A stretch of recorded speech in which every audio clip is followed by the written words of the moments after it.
13, 16, 18, and 21. These are the most pivotal birthdays in a young person's development, and that's because of the increased responsibilities and freedoms that you do get once you level up into that year.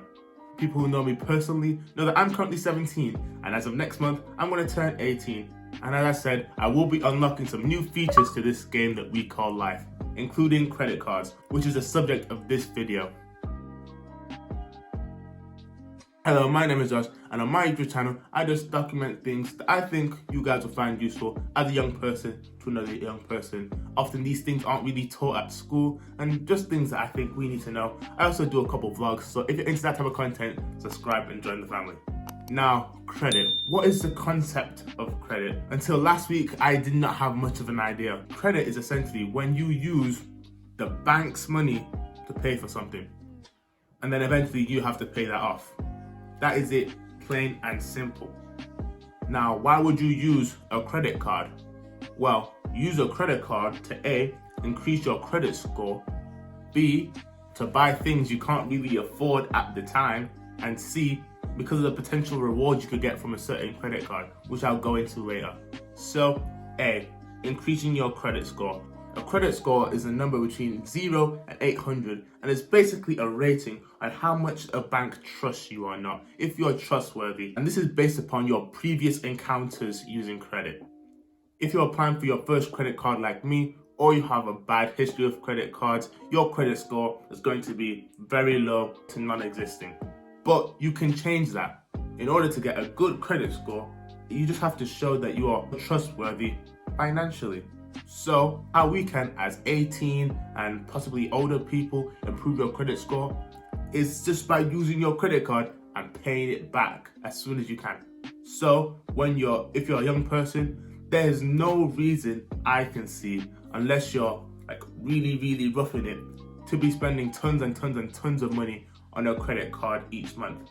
I think, and what I've researched and looked around and what people have said, is that as a young person, you should just make small frequent purchases on a credit card.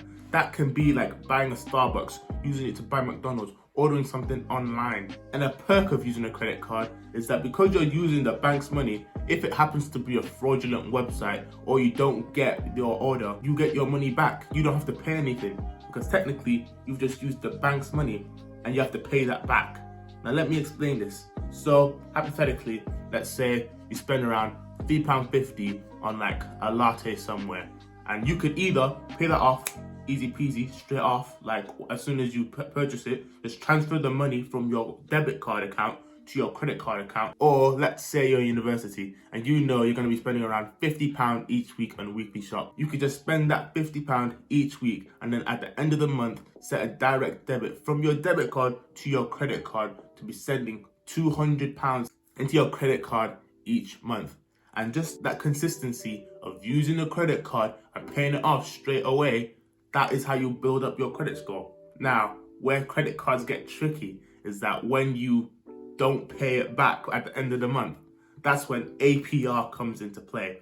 APR is just the interest on what you have to pay on your credit card. I personally think it's not smart at 18 going into like using APR or credit for anything at the moment. But let's be hypothetical. Let's say you want to buy a pair of trainers for £300, but you don't have £300 and you think, if I don't buy it now, I'm never gonna get it. Let me just put it on the credit card. So, boom, you put it on your credit card and then start wearing the shoe. Then the bank come knocking because you need to pay either a certain percentage of that £300 or a fixed number like £50 or £100 each month in order to repay that money back to the bank. When you're new to the credit card world like we are, the APR is going to be pretty high because the banks don't trust us at all, and they want to punish you and punish me if we don't pay it back. Let's say we're quite lucky and get a credit card that has only 20% APR, and for that £300 due, you need to pay at least a minimum of £50 each month to the bank. So if you do that, I can't do that mental maths, but I'm going to put it up here or somewhere around here to show you how much you'll actually end up paying. So it says £300, but you've actually paid a bit more than that, but you've been able to get your shoes, and I guess in a way you've improved your credit score. Now, as your credit score increases, the max amount of money that you can go into debt by, the bank will just increase that, just to say, you can spend this extra money, by the way. But does that mean you should?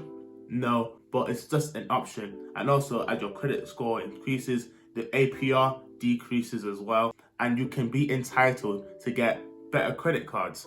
Like these are credit cards that you can get like rewards by. Like by Amazon, you can get gift cards when you spend X amount of money on the credit card. And from Tesco, you get certain points that give you discounts of things in the store. So as your credit score increases, it gives you avenues to get rewards by. And also, something that I find really cool is that if you get like a British Airways credit card or something, or a certain Airways credit card, they can give you discounts on or potentially free flights to like places. So my plan is when I get older, have a good credit score so I can be able to get these type of cards and get these good rewards. When I get my first credit card, I'm gonna let you guys know. But this is just the tip of the iceberg. I've only researched like a couple of hours in the space of a week, but there's so much more that we can learn about credit cards. I implore you guys to have a look yourselves and try to educate yourself upon credit card history, on all these financial things that we'll have to learn as we like grow up basically. On my channel, I'm gonna touch upon these subjects,